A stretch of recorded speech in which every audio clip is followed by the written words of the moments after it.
Hello everyone, good morning. Today is 1st of June and I welcome you all to the Hindu newspaper analysis discussion. Guys, in the today's video, we are going to discuss the entire analysis of Hindu newspaper. All the articles along with the background would be taken up and the explainer notes of this session are available at our Telegram channel. Link for Telegram channel is given in description box in YouTube. Now, first of all, let's see overview of entire newspaper so that we can understand that which articles are important for our exam.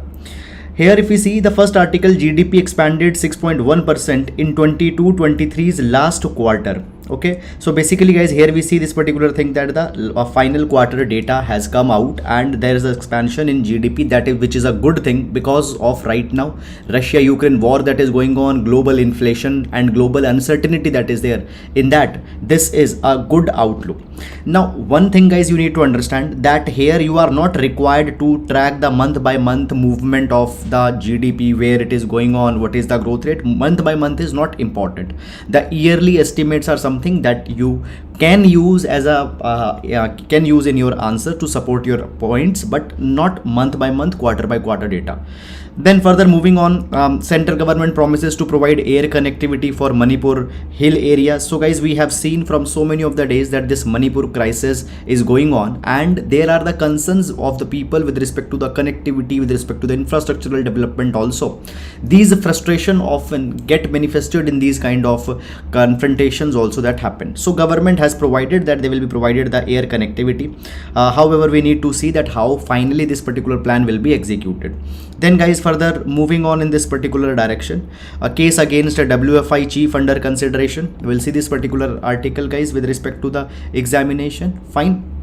Then guys, further moving on, here coming to the city section. So in city section we have this particular article, the regional issues, advertisements, all these particular kind of things are going on. You are not required to go too much in detail in these particular kind of articles. Then these advertisements and all such things are there. So directly we'll reach to editorial section. Now on editorial, the first article, parliamentary democracy, good article, we'll see for the exam. Then this article is talking on to the biodiversity. We'll see this particular article also. Then uncertain showers. So this article talks about that the IMT needs to share information with farmers. We'll take this particular article also for the examination. Then guys, further moving on, opinion page, is India missing the graphene bus? We'll see this particular article also. And then moving on, China's military diplomacy in Southeast Asia. We'll take this article briefly as what it is talking about. You don't need to require to go too much in detail, but the important things we are going to take. Then O2 City, why Amritsar bring out dynamism in Sikh heartland. So guys, this is a bibliography article. The article is talking about the premise of these books, the author, what they says and all such kind of things. The article doesn't contains much of the substance for our UPSC examination, so no need to go too much in detail here. Then further moving on, 16 parties to participate in June 12 opposition meet. Okay, political articles guys, please don't go here, nothing is important on this particular page. Then moving on, Nepal PM to hold talks with Modi today, likely to sign pacts on energy and trade. Guys, don't read this article today because the meeting will held today, so the outcomes or takeaways of this meeting will come in tomorrow's newspaper. So if some important key takeaways are there, okay, we will take it in the exam. Let this meet happen. Okay, so till now nothing is to read there. Jaishankar to meet Lavrov Quinn during BRICS summit. Okay, so basically guys, we see this, the external affairs minister have left for a week-long visit to South Africa. Fine. Basically here they are going to meet these dignitaries. So guys, understand one particular thing, okay, that when we talk about the BRICS now plays a very important role, particularly guys, as it is a union of the developing countries. Okay, so basically as the Jaishankar, Mr. S. Jaishankar has made a visit, we will see what are the key takeaways that will come out of this meet. OTT platforms, we'll see this article also. Then guys, the second node of cities program, we'll see this article.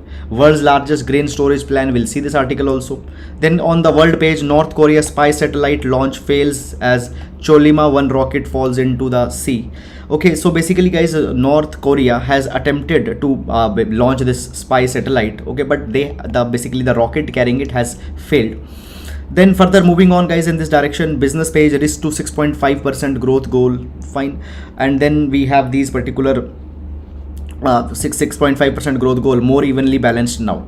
So guys, as this particular new data has come which is showing a good recovery to the growth fine prospects, so basically 6.5% growth goal looks achievable, it might be achieved.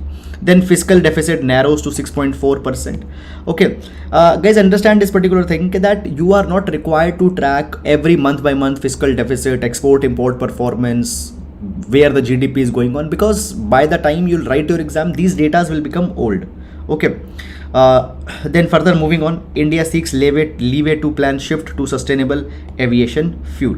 So basically guys, understand this thing that when we talk about the aviation industry, it is a very big it has a very big carbon footprint, and in that capacity the aviation fuel, okay, basically we needs to focus on to the sustainable aviation fuel, okay, basically so that the carbon footprint can be reduced, but that intervention is going to be very costly. Okay, and basically it has been asserted by the India that the 2050 as a target was too early. Okay, we need more time in this direction. And then we have this sports page. So this is guys the overview, and now let's take the relevant articles for our examination one by one in that detail. Now in every class we take a GS quotation, and the objective of the GS quotation is to give you some ideas which you can use in your GS paper number 1, 2, 3, 4 answers. So today we'll take the quotation from Benjamin Franklin. So Benjamin Franklin says that justice will not be served until those who are unaffected are as outraged as those who are. Okay, now basically there are the people who have been meted with injustice. These people protest that the justice should be given to them, and then there is a large chunk of the society or the majority of the society which though has not been affected by the injustice, now they need to come and need to support. Okay, so until the people who are unaffected will not come, then the justice will not be served. Yeah, now you can take this particular example guys. Right now the wrestlers are protesting that they have had faced the sexual assault. Now the investigation is going on, and we might not be able to comment as what is the issue, what will come out of this investigation, but the larger society also needs to understand these particular causes. Fine, that is all about the idea today guys. And now let's talk about the first article. So the first article it talks about China's military diplomacy in Southeast Asia. China's military diplomacy in Southeast Asia. So basically guys, what this article is actually talking about, we'll go in that, but before that let's take some of the basic background information and let's talk about the importance of this article. So this article guys will see with respect to the GS paper number 2, international issues, policies of our neighbor, because China is concerned here, and then India's extended neighborhood, the developments going on India's extended neighborhood will take this particular article. Now first of all guys, right now what is going on right now, there is the battle for global hegemony that is going on between, on one hand there is US and on another hand there is China. Now China is being supported by the countries such as Russia, or you can say China is supporting the Russia. Right now guys, China, in order to challenge US, wants to first of all develop the regional hegemony. You can never develop the global hegemony without developing the regional hegemony, and for developing the regional hegemony, China needs to emerge as the leader. China needs to emerge as the security provider for all the countries in this particular region, and as China will come out as a security provider, it will serve two objectives for China.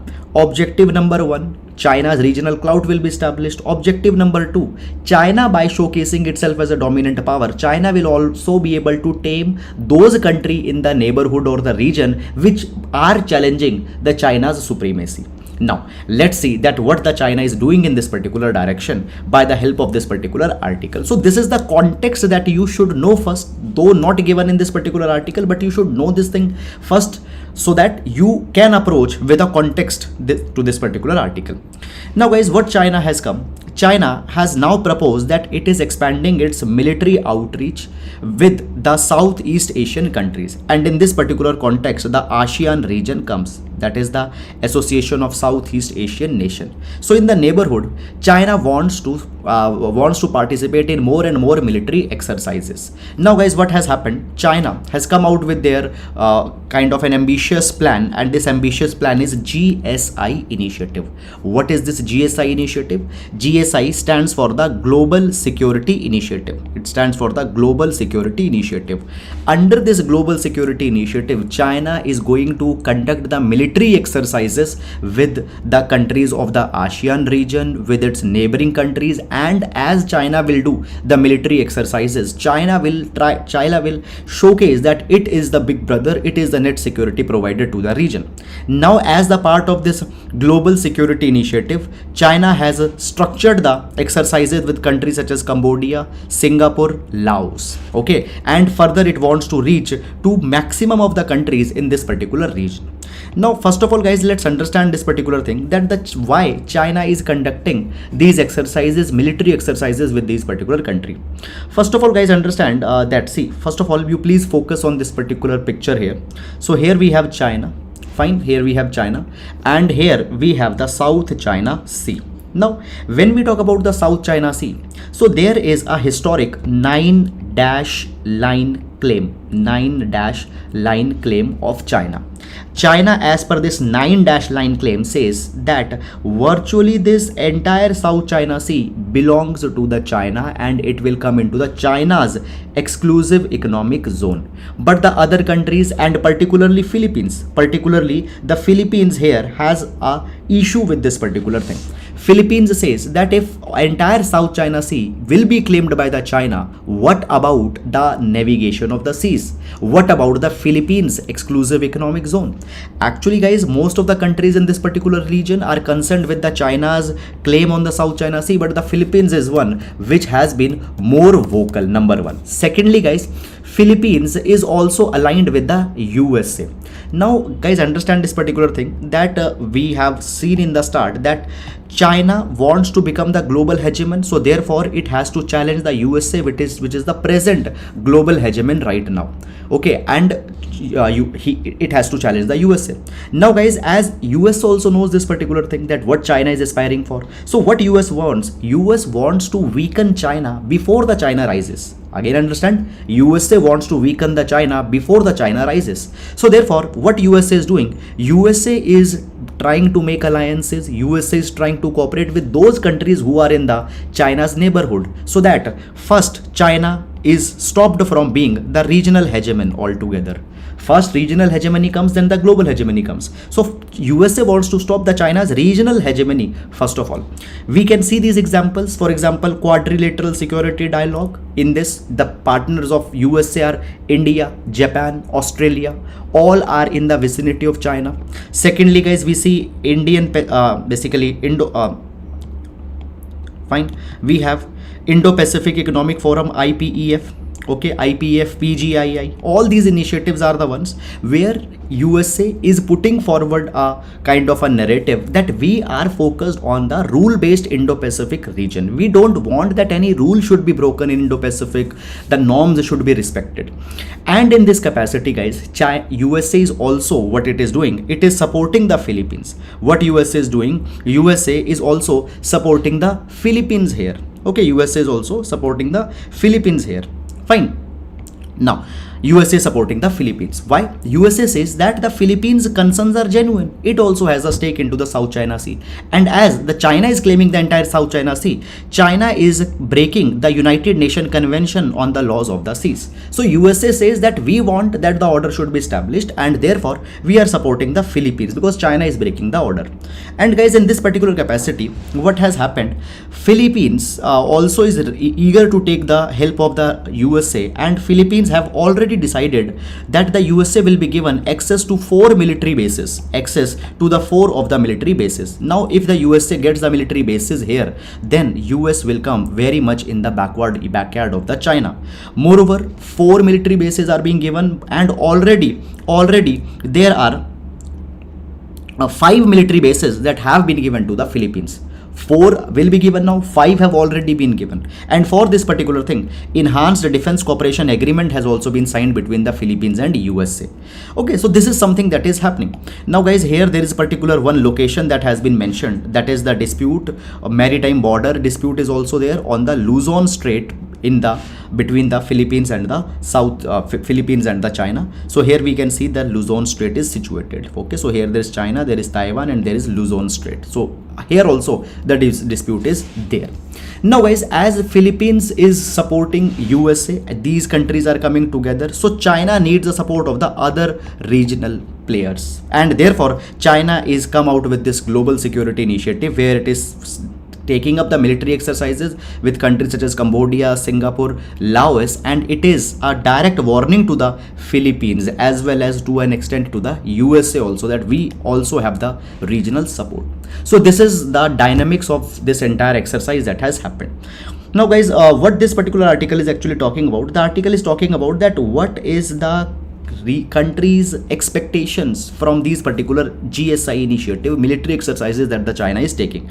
For example, Brunei. Okay, so basically here we see this particular thing that around 50% people, 50% of the Brunei is confident that it is going to benefit the region. So the question is there, how confident you are that this GSI, Global Security Initiative, fine, will be beneficial to the region. So Brunei has basically approximately 45 to 50% people have a confidence. Then so these are basically this is something that is being talked about here. Okay, now obviously you are not required to go that how much confidence is there, if the confidence is there or not, and basically China and respective countries independent exercises, for example exercise between China and Laos, their technical details etc. are not important for examination. That dimension you need not to go. So guys, understand this thing, that whenever an issue is being reported into the newspaper, we need to understand number one the context, and number one in which type of relevance this particular article will be usable. Okay, so this is guys all about it. I hope that you have understood it. And now moving to the next article. Cabinet nod for second phase of cities program. Now this particular article guys will see with respect to the GS paper number 2, urban development governance. GS paper number 2, urban development governance. Okay, before going on in this particular article, let me tell you some of the basic background information. So basically guys, government is running, for example, smart city mission, government is running Amrut mission, smart city mission, Amrut mission. All these missions are for enhancing the development in the urban areas. First of all, when we talk about the smart city mission, the idea was to develop 100 cities as the smart cities. These 100 cities were chosen through the city competition, where the cities competed with each other and were chosen. Fine, and they were given the grant by the government of India, as well as the money was to be mobilized by the cities and the state government themselves also. Then there is the Amrut program. Under the Amrut program, 500 cities were identified, and the basic amenities such as a drinking water, okay, sewage, all these particular things were to be perfected. Okay, now this article is not talking about Amrut, it is about the smart city mission, but I have given you the reference of this particular scheme, which are anyhow going on for the improvement of the life in the urban centers. Now when we talk about these particular kind of schemes, they aim to improve the ease of living in the urban centers, ease of living in the urban centers. Why? Because India is urbanizing at a very fast pace, and as per the Niti Aayog, 41% people by 2030 will be living in the urban areas. But we know that urban areas are cramped, the hygiene is a very big problem, solid waste management is a very big problem. We know that piped drinking water is also often not available to all the people. Now in this particular direction, when the smart cities are concerned, first of all, what is a smart city? There is no one universal definition of a smart city. Smart city in the context of Japan could be very different, smart city in the context of India could be very much different. But smart city will be that particular city which will have have improved integrated waste management, improved transportation ease, there will be better ease of living. One universal definition is not there, understand this particular thing. So basically guys, now what has happened, union government has approved this city investment to innovate, integrate and sustain project, cities project. Now the spelling is CITIIS. Now this is the second phase of the cities that have been started, and this cities program has been started under the ambit of the smart city mission. And what is the ambit, or what is the goal of this city investment to innovate, integrate and sustain program? Basically guys, it will focus on certain key areas. Number one, it will focus on integrated waste management. Okay, often guys we see this thing that the waste is just ending into the into the waste dumps, into the landfill sites, where this particular waste is where this particular waste becomes a health hazard. It also becomes a concern with respect to the aesthetics of the city. Sometimes this particular waste also become the breeding ground for mosquitoes. This particular waste, when the rain comes, okay, the leachate from this particular waste, it enters into the water, into the groundwater level, and it contaminates the water also. Okay, this is a very big concern.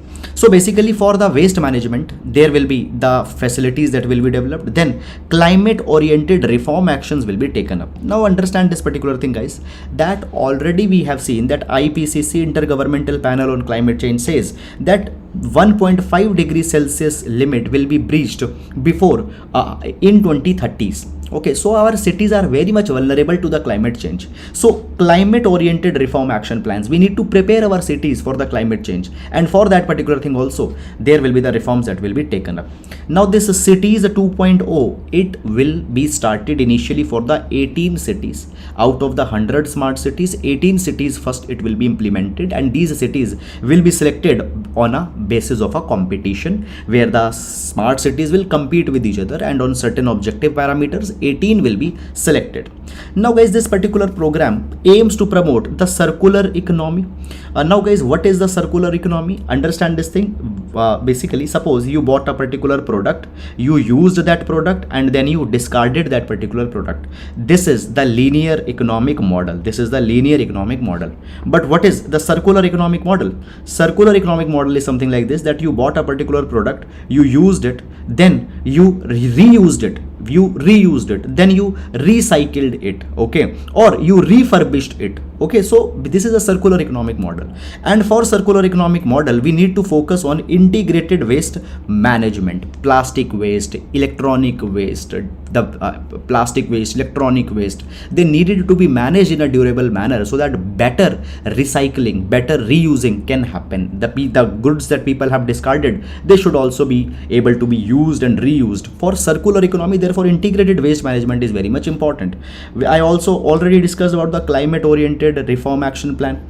Okay, moreover, basically institutional strengthening is very much important. If our municipalities would not be strong, they cannot take up the better integrated waste management. If the public work departments, PWDs, they will not be strong, they cannot better take up the climate reform action plan. Okay, how to make the city climate resilient. These things for institutional strengthening is also very much important. Now when we talk about this cities program 2.0, it will be a 4-year program, that is between 23 to 27 it will operate, and it is being implemented by the organizations, partner organizations. Number one is the French Development Agency, AFD, French Development Agency, AFD. Okay, then this is one more agency, please read the name by your own, I have failed to read it, sorry for that. Fine, so AFD is there, then KFW is there, AFD is there, then the KFW is there, then European Union is there, and then National Institute for Urban Affairs are there. So simply you will understand that the cooperation of France, cooperation of European Union is being taken up. This KFW is from Germany, fine, their cooperation is being taken up. You are not required to remember the entire name also. Now basically guys, the cities here, a loan basically funding as a loan will be provided, this much amount of loan from AFD and KFW will be given, and after that the technical assistance will be given by the European Union. So financial assistance is being given by the European Union, KFW and AFD. So you are not required to remember how many crores are being given, just remember that they are giving the financial assistance. Now this particular cities 2.0 has three major components. Number one is financial assistance that we have seen is being given, then technical support is being given, okay, then resilience, adaptation, okay, and mitigation. These are the focus areas. I hope guys that you have understood it. Fine. So this is all about this particular article, and now moving to the next article. World's largest grain storage plan, center to implement pilot project in 10 district. Okay. Now what this particular guys issue is all about, we'll see this particular issue with respect to the GS paper number 3 food management, GS paper number 3 food management, okay, food management, food storage, agriculture sector reforms, GS paper number 3, all these topics are there. Now first of all, let's understand the basic thing that you should know. Basically guys, in India, how the things operate as of now. So suppose there is an independent farmer will grow the food grains. These particular food grain the farmer will harvest and will farmer here has two options. Number one, farmer can sell the food grains into the market.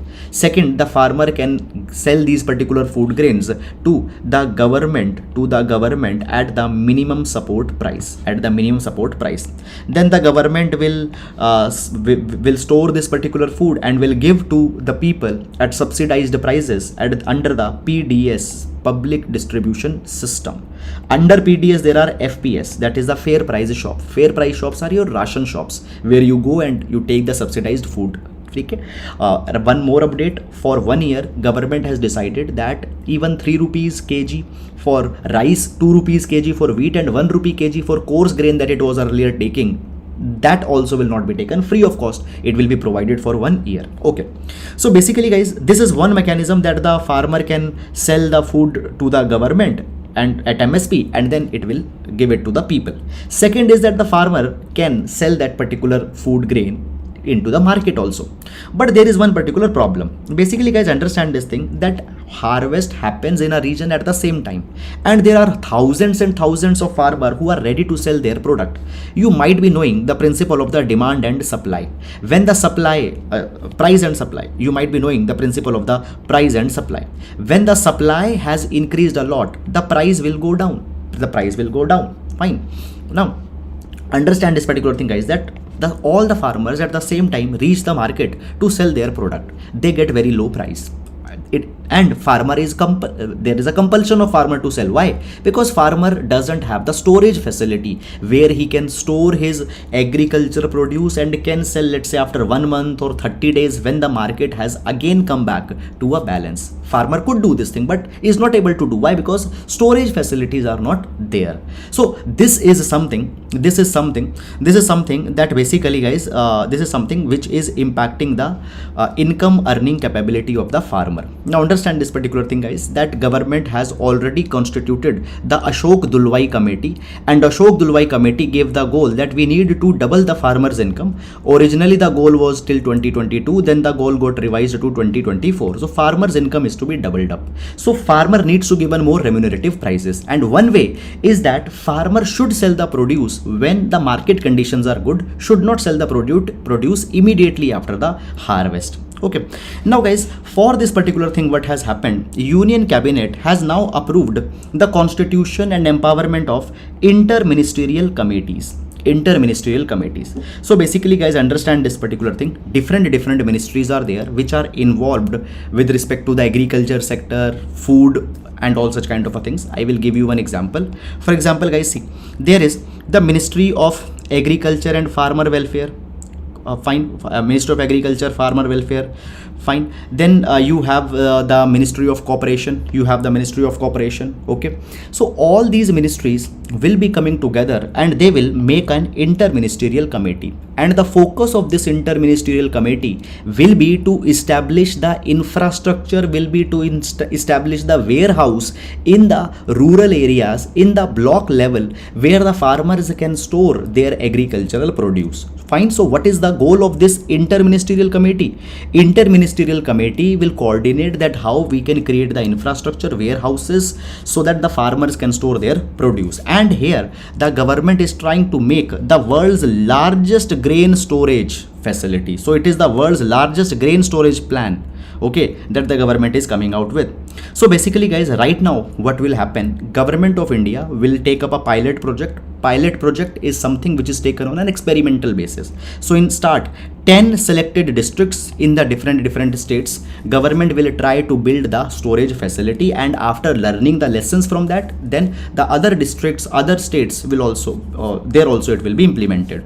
Now guys, basically guys, the Ministry of Cooperation. So Ministry of Cooperation was a new ministry that was constituted in 2021. Ministry of Cooperation will coordinate this entire project. It will lay down the guidelines for the creation of infrastructure, godowns, okay, for agriculture purposes. It will select the viable primary agriculture credit societies.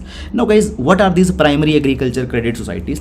Primary agriculture credit societies are created to provide the agriculture and allied services to the farmer. For example, primary agriculture credit societies can help in providing the credit. Moreover, they can also give the farmer information. They can also help the farmer in procuring the input. So primary agriculture credit societies are the centers which are created into the rural areas to assist the farmers with respect to the credit, with respect to the input and all such kind of things.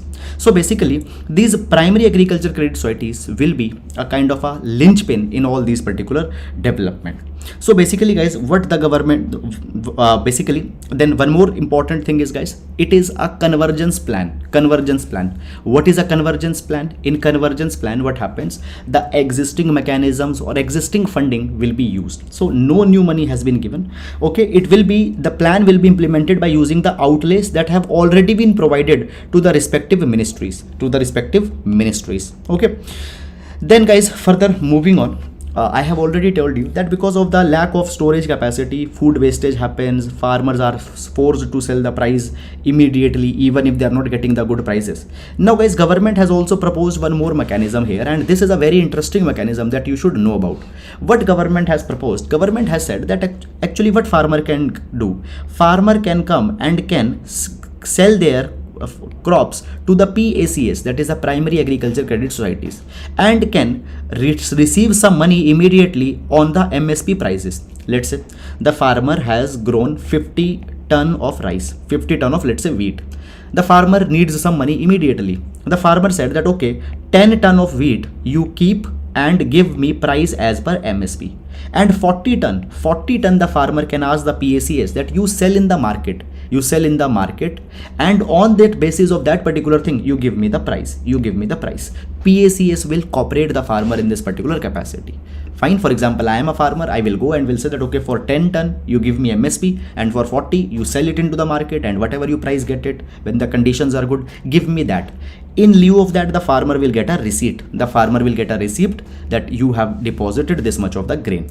So this is the plan of the government that government has actually come out with, and if executed properly, it could be a very, very important and a beneficial reform for the farmers community. Okay, so this is about it. And now moving to the next article.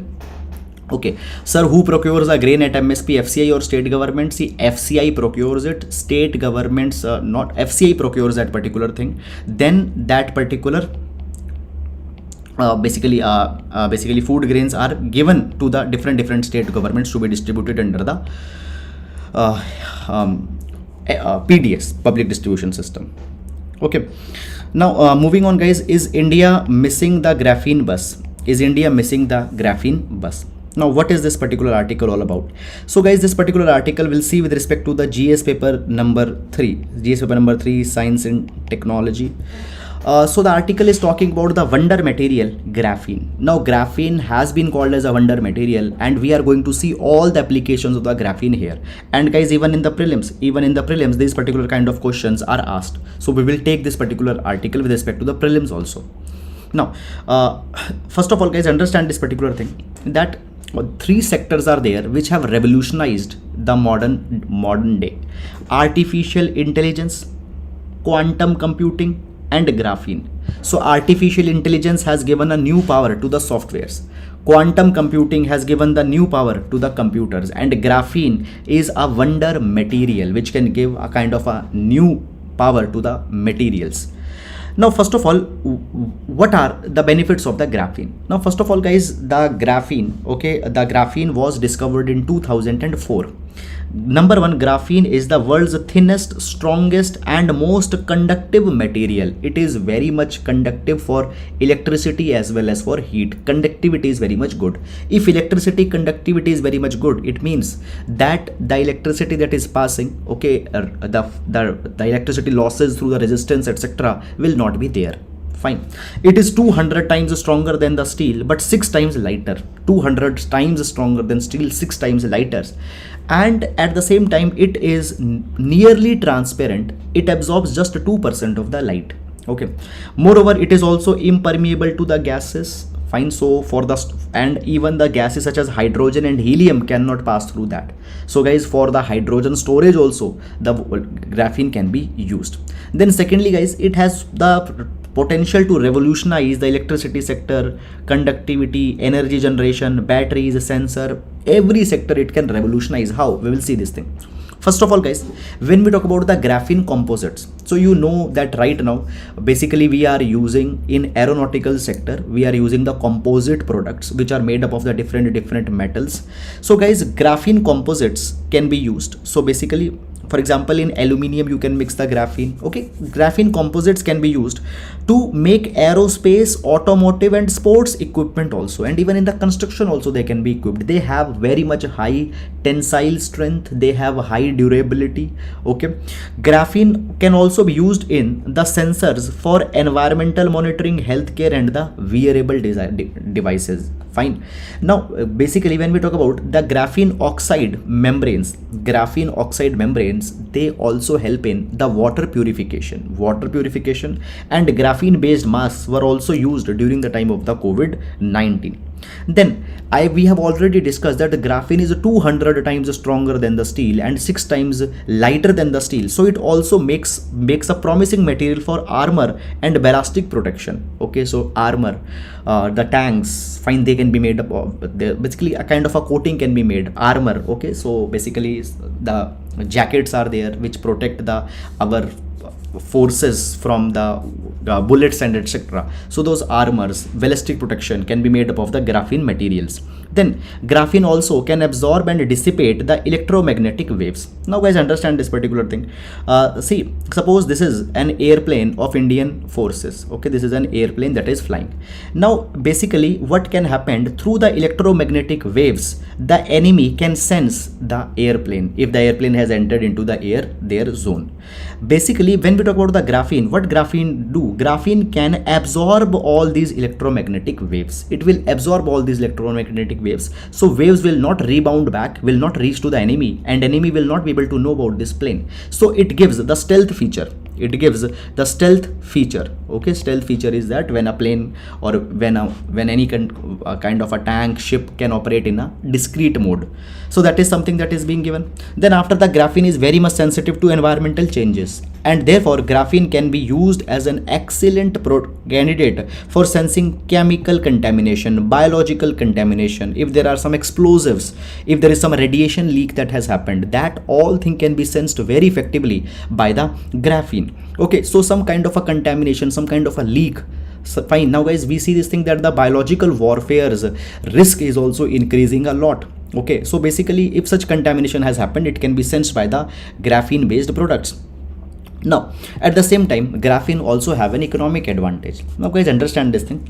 According to the Grand View research, it is being said that the graphene market size was around $175.9 million in 2022. And as more innovation will be done, more graphene based products will come, it will grow. It will grow at a very high rate, compound annual growth rate of 46.6%. It is huge. This growth will happen between 23 to 2030. Now guys, understand today's semiconductors, they are the backbone of electronic sector. So tomorrow the graphene will become the backbone of every sector. Now basically, though graphene has been discovered since 2004 and so much of application are there, but the problem is that it is very much difficult to produce the graphene for the different purposes. Okay, now the leading nations are China, US, UK, Japan, South Korea, Russia and Singapore, who are doing a lot of innovation with respect to the graphene and graphene's application. Now when we talk about, guys, the India still produces just 1/20th of graphene compared to the China and 1/3 compared to the Brazil. So we are still very much behind than China, very much behind than Brazil. And in terms of the innovation, in terms of the knowledge output, we are far behind than the USA. But guys, India is doing some progress. There is the Center for Nanoscience and Engineering at IISc Bangalore and the KAS Tech. Now they are working on to the graphene based systems. So IISc is working on that thing. Moreover, if we see the Tata Steel has succeeded in growing graphene, in making the graphene, and also they are now looking forward to mix graphene with used plastic products to recycle them. Moreover, they are also using that how graphene oxide wrappers can be loaded with preservatives can be used for increasing the shelf life of fruits, vegetables. Now fruits, vegetables have a very small shelf life, they are often perishable, so they can be coated with the graphene oxide based wrappers, okay, and their life can be increased. Then in the IIT Roorkee, there is this Log9. It has developed a technology for graphene based ultra capacitors. Okay, basically they are also making the stealth technology, fine, by using the graphene nanotubes. Stealth technology already I have discussed here in the example of this particular plane. Okay, so here basically the IIT Kanpur, IIT Roorkee incubated. Now see, what are these incubated startups or incubated enterprises? So IITs, they sponsor, they support some of the enterprises, startups, etc. So they are making these particular things. Now the second thing is, guys, that recently what has happened, Indian Innovation Center for Graphene has been launched in the Kerala. This is a very good step. Now the article is saying that the center government needs to become very much proactive with respect to the graphene application and graphene products. And for that particular thing, government needs to play an important role. If we see the China, they have declared graphene as a priority sector in their 13th 5-year plan. Europe has also set up the graphene as a flagship product, and they have also given the budget of around 1 billion euros. Okay, now India also need to provide more funding. There needs to be a nodal ministry that we need to identify that will be focusing on development of the graphene and graphene based products. So this is something that needs to be focused immediately by India. So that is all, guys, about it. And now moving to the next article. A parliamentary democracy or an executive democracy. We'll see this particular article with respect to the GS paper number 2, issues related to the polity, the functioning of the parliamentary democracy in India. Okay, guys, I hope that you are liking the video, and if you are liking the video, please do consider hitting a like button at least. Now moving on, basically, guys, what this article is talking about, let me give you a little bit of a background. The article is saying this particular thing, that in India the democracy's decline is happening. Though we have a parliamentary democracy, but the parliamentary democracy is on a decline. The executive is bypassing the parliamentary democracy. We see this particular thing, that the bills are being passed without deliberation. The parliament is sitting for fewer and fewer days. The parliament session are being adjourned without some important key takeaway being taken. After that, the ordinances are coming, which are becoming a kind of a normal way of lawmaking. Recently, we have seen in the case of the Delhi also, when the Supreme Court gave the judgment that Delhi government will control the bureaucracy, an ordinance was brought immediately. So basically, it has been said that the parliamentary processes are on a decline. Okay, now in this particular capacity, guys, the article has given some ways by which the parliamentary democracy is getting subverted. Okay, now the article is saying that, see, the irrelevance of parliament is coming now, where the executive has got a lot of the power. It is not because of the individual actions, it is not because one person or one authority is doing that thing, but it is because of the constitutional design. There are certain flaws, there are certain irrelevancies in the constitutional design which is leading to these problems. Now we will understand one by one that how parliament was supposed to work and how actually the things are happening. Now first of all, guys, understand this thing. When we talk about India, in India, the executive must command a majority in the parliament. Executive must command a majority in the parliament. The council of ministers can be from the party who are having the majority into the parliament. Now guys, understand this particular thing. See what will happen. Suppose this is a parliament. 50% plus 1 seat needs to be there with the ruling government, and there will be the MPs of the ruling government. There will be the MPs of the ruling government, and some of them will make the council of ministers. This council of minister will be executive, and this council of minister will be responsible to the entire parliament as a whole, including to the ruling government's MPs. They will ask them questions, they will hold them accountable. This was something that was the design, and it actually even opens a space for the intra-party dissent. Now those MPs of the ruling government which are not the ministers, those MPs of the ruling government which are not the ministers, they can ask the question by their own ministers. They can question their policies, and they can also have a dissent with their own party. That was a possibility that was expected. Okay, and this particular thing could play a very important role. Now guys, when we talk about the example of UK, there are the party backbenchers. Party backbenchers means those MPs who are not the minister. They had joined the forces even with the opposition to defeat the unpopular bills by their own government. For example, in the case of the Brexit, we have seen this particular thing.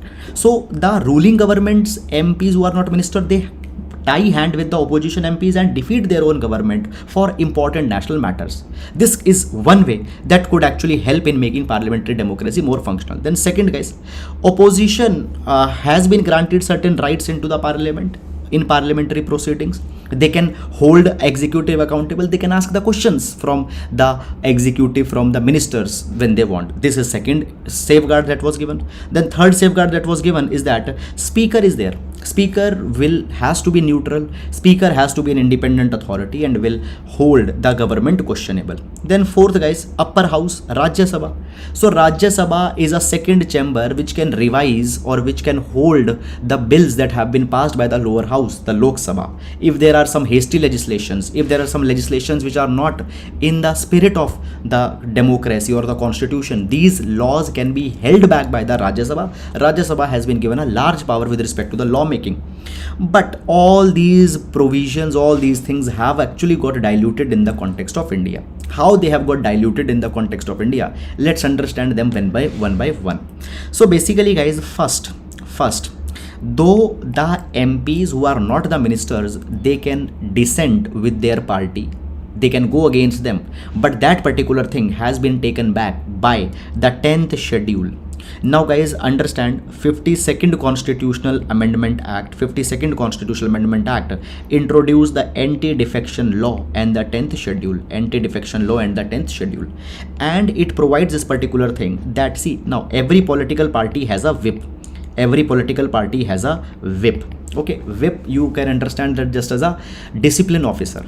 Whip will issue to their MPs that what they need to whip will tell their MPs what is to be done. Okay, what is the status of the political party. Okay, and if any MP goes against the whip, if any MP goes against their party, then they can be punished under anti-defection law and their disqualification from the house can happen.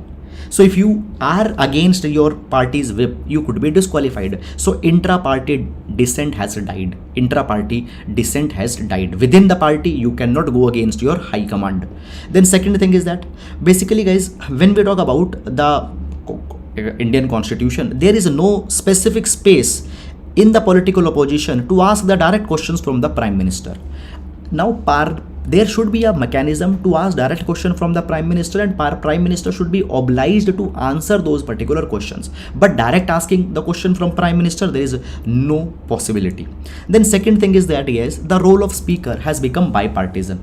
Now the Speaker is expected to be independent, but we have seen this thing that the Speaker has many number of times plays a partisan role. They have supported the party from which the Speaker is coming. So basically guys, we see that the almost all the times the Speaker is from the ruling party, and when there is any proposal against the ruling party, Speaker has acted in a partisan manner. Now we have this particular example. Basically guys, when we talk about the money bill case, now you see this particular thing. Money bill, for the money bill, almost all the power is with the Lok Sabha. Rajya Sabha virtually has no power with respect to the money bill, and which bill is a money bill, that thing will be decided by the Speaker, and Speaker decisions cannot be questioned. So basically the unpopular bill for which the government knows that they might not get the support of Rajya Sabha, those particular bills are classified as money bill, and Speaker even says that yes, it is a money bill, but at times it also contains the non-money bill provision. We have this particular example in the case of the Aadhaar Act. So Aadhaar bill was declared as a money bill, though it did had the provisions of the non-money bill also. Now by this particular thing, Rajya Sabha was completely bypassed, and even Speaker said that yes, it is a money bill. It became a very big controversy a few years back. So here we have seen. Then guys, a Speaker also have played a very much bipartisan role when the anti-defection law is concerned. So who will be the final deciding authority into the anti-defection law? It will be the Speaker in the case of the Lok Sabha, but the Speaker has not taken the action when the ruling party have benefited by the defection. This is something that we have seen. Now when we see the other countries such as the UK, the Speaker has to give the membership of the political party on which he was chosen, but in India there such provision is not there. So Speaker plays a partisan role and is not actually obligated to plays a bipartisan roles, and impartiality is just lost. The next issue that comes here is guys that ordinance making power.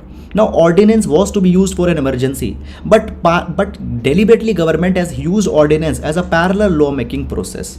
Whenever executive wants, they can pass an ordinance, can bypass the Rajya Sabha, even it is for a brief time, but they have done that particular thing. So basically guys, because of all these particular things, the parliamentary deliberation, parliamentary discussions have declined, and this is being called as the decline of the parliamentary democracy in India. So we need to establish the systems, we need to establish the processes so such kind of abuse don't happen.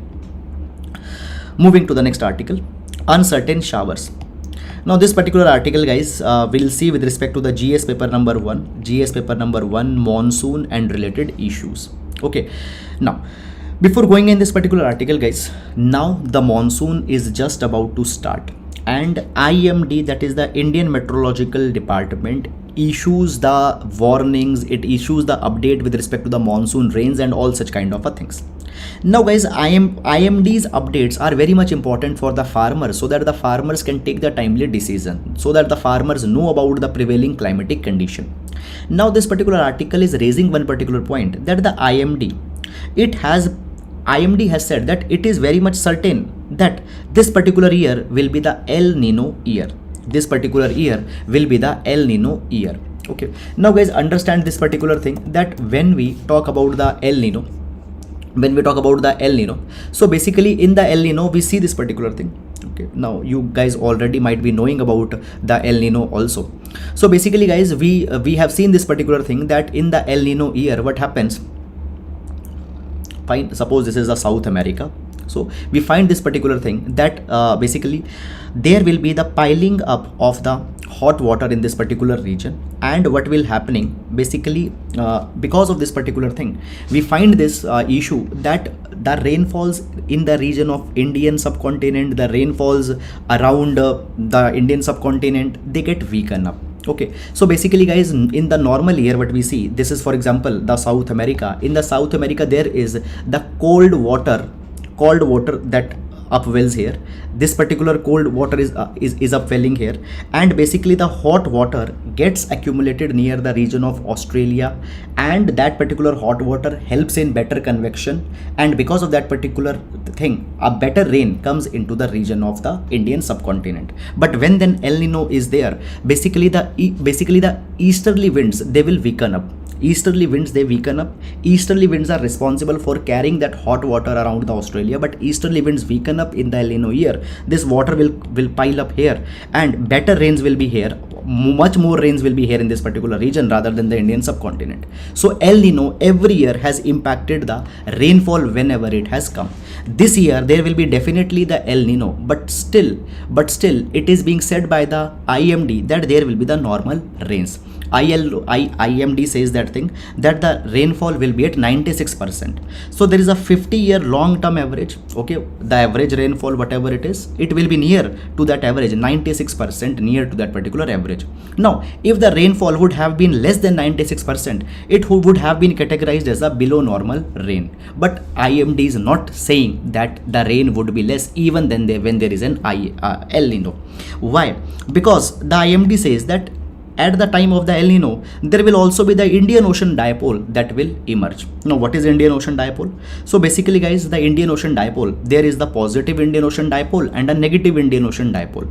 What is a positive Indian Ocean dipole? Okay, so basically, warmer than the normal water will accumulate here near the region of between the Africa and between India, and because of that particular thing, increased convection and a better rain will be there at this particular place.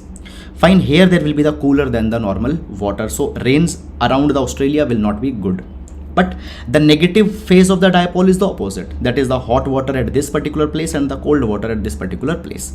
So in the positive Indian Ocean dipole, India gets a better rain. So basically IMD is saying that because of the positive Indian Ocean dipole, okay, because of the positive Indian Ocean dipole, it will favor the rain development around the India, and therefore this positive rain by Indian Ocean dipole, it will cancel out the El Nino's effect. But guys, it is being said that we don't have much of evidence in this particular direction. We don't have much of the evidence in this particular direction. Last time El Nino was there, 2014-15, there was 10% deficit rain. Now it is being said that IMD should update that really will the rain be impacted or not. Moreover, IMD is also saying that there will be the 92 to 104% of average rain in the rain-fed agriculture zone. Guys, rain-fed agricultural zones are those regions which completely depend on to the rains for their water needs. Okay, basically irrigation facilities etc. are not there very much, so they depend completely onto the monsoon and rains. So in that region, 90 to 104% rain will come, means that the normal rain will come. But these particular rains could not be evenly distributed. There could be a time that a lot of rain will come in the start, then there will be a dry spell, then the rain will come. Now, a lot of rain coming in 1 or 2 days and a 15-20 days dry spell period will not be beneficial for the rain-fed agriculture zone. So it is giving an absolute number of rain that will come, but how evenly it will be distributed, it is not being given. So technically it qualifies as normal, but there could be the large variation. Please update the states about that particular variation that might come here in this particular capacity. Okay, so guys, this is about it. Fine. Then moving to the OTT platforms mandated to show anti-tobacco warning. So basically, guys, the OTT, that is the over-the-top streaming platforms such as Netflix, Amazon Prime, Hotstar. So when the programs are showing a smoking scene, they need to show a clear warning that the smoking kills. This rule now has been mandated onto the OTT platform. And why it has been done? It has been done by a notification that has been issued under the COTPA Act, that is Cigarettes and Other Tobacco Products Act of 2004. So by amending the COTPA Act, this particular thing has been done. Now the OTT streamers, they say this particular thing, that showing this warning might not be possible on a small screen. Many people watch the OTTs on the mobile phones. It might not be possible, and so therefore they want that they should be given some exception, but the government has said that no exception will be given. They have to issue the warnings, which needs to be legible and readable, and if they fail to comply, fine, then inter-ministerial committee shall issue the notice to explain that why they have failed. So however, guys, no need to go too much in detail in this particular direction. Okay, then guys, moving on to the mains practice question.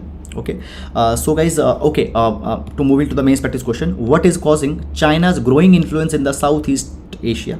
How does the global security initiative challenge the ASEAN countries? Why is the increasing proximity of the US with Philippines worrisome to for China? Okay, so this will be a 10 marker 15 marker question for GS paper number 2. We have discussed all these things today. Try to write it and you can submit this answer on the peer reviewed channel. Fine. So that is all guys about it, and with this we come to an end to the today's newspaper analysis.